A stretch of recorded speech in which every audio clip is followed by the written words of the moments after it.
Chaque jour, un verset de la Bible, une pensée et une invitation. Plus de power avec Léo. Non, je sais, je rigole. Mais vraiment, si je te pose la question, où cherches-tu la paix? Oui, je sais, chacun a sa propre technique. Mais sincèrement, comment trouver la paix dans un monde en conflit?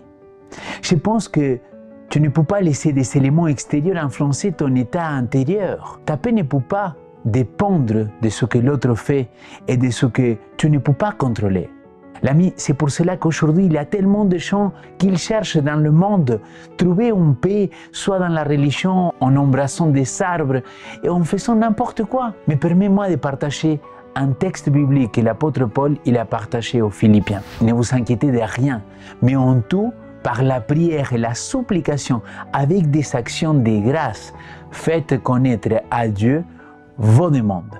Et la paix de Dieu, qui surpasse toute pensée, gardera votre cœur, votre intelligence en Jésus-Christ. Paul ici nous fait un appel à la confiance, à remettre nos préoccupations à Dieu et à recevoir en échange une paix qui va au-delà de toute compréhension humaine. Une paix qui garde nos cœurs et nos pensées enracinés en Jésus-Christ. Peut-être tu ne trouveras pas la solution à ton problème dans l'immédiat, mais tu trouveras la paix dans celui qui est au contrôle de toutes choses. Ellen White a écrit: quelques-uns ne sont pas en paix, pas détendus. Ils sont dans un état d'agitation constant. Il permet à l'impulsion et à la passion de diriger leur cœur. Ils ignorent ce que c'est d'expérimenter la paix et le repos en Christ.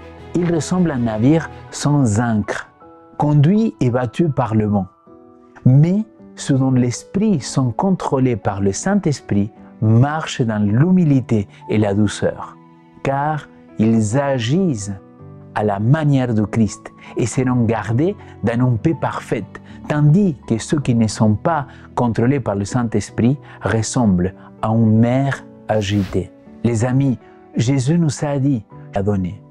Cette paix, nous pouvons l'avoir à travers le Saint-Esprit.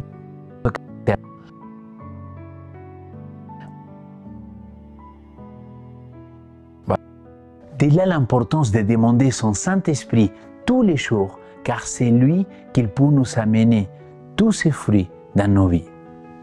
Aujourd'hui, je t'invite à prendre un moment pour déposer toutes tes inquiétudes entre les mains de notre Dieu.